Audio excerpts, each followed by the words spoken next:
Hey guys, and welcome back to Power Metal Gamer. Today we're going to do an awesome video. It's a response video, it's not a tag, but feel free to do it if you want. It's pretty cool. So the video is, name 3 games, 3 of your favorite games that came out the year you were born. My year was 1988. Before I tell you about what my favorite games are, let me fill you in some things that came out that year as well. The Sega Mega Drive released in Japan. America got Nintendo Power. There was a lot of awesome arcade ports as well. So my 3 favorite games that I'm going to choose, some of them are arcade ports, and yeah, so let's get this on. On October 23rd, 1988, Japan got one of my most favorite Mario games of all time, and that Mario game is Super Mario Bros. 3. Now let me talk about Mario 3 for a sec. It introduced so much more things than that's first Mario and Mario 2. Well, Mario 2 was more of a Doki Doki Panic clone, but Mario 3 was its own thing. We didn't get it here in Europe until 1991. America got it in 1990 as well.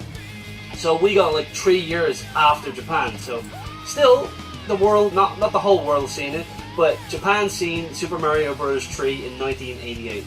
And that game was absolutely phenomenal. When I was a kid, I grew up, it was the only Mario game I really played. It introduced the Koopalings, the Koopa Brothers and stuff like that. It introduced a whole overworld kind of map. Loads of new things like Flying Raccoon Mario, loads of new powers, new music. Man, Mario Bros. 3 was absolutely phenomenal. I admire that game so much. Next one. So, in November of 1988, arcades seen an awesome Namco horror game. Can you guess it? Splatterhouse came to arcades. Now, Splatterhouse is a side-scrolling beat-em-up with a dude with like a kind of a hockey mask. It's called like the Terror Mask. His girlfriend gets stolen, she gets kidnapped. He puts on the Terror Mask and he turns into this big hulking beast. And he goes to the West Mansion to try and save his girlfriend, and you fight against loads of gruesome enemies along the way.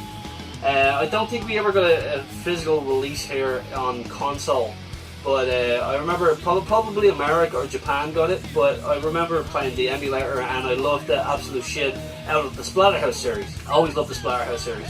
And when Splatterhouse came out in 2010 on the Xbox 360, the whole 3 games are on this, so like Splatterhouse 1, 2, and 3 are unlockable on that thing, so that's another way of playing it. So Splatterhouse is my number 2.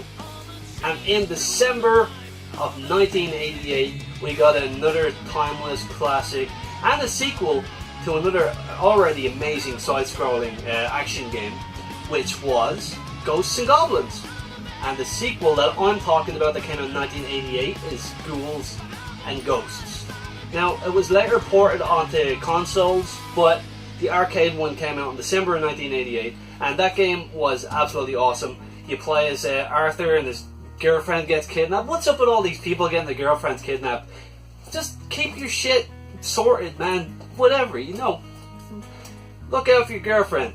Anyways, girlfriend gets captured. You play as this knight, and every time you get hit, the awesome features of this game, like you get hit, you like lose clothing, so you lose your armor, and then when you lose it, you just die. It's such an awesome game. It has horror themes.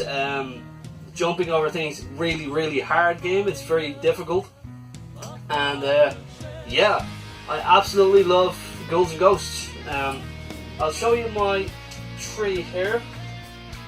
That's our PAL version of Mario Bros. 3. Still one of my favorite Mario games. And here is the Sega Mega Drive port of the Ghouls and Ghosts. It's actually a pretty good port of the game. It's pretty good. I want to give another honourable mention to a game that came out in 1988 in Japan as well, and it's one of my favourite Mega Man games, and that is Mega Man 2, and it's awesome as fuck. So yeah, that is my 3 games of 1988, Year of the Dragon motherfucker, Power Metal, out. Love you guys, keep the power. Boom.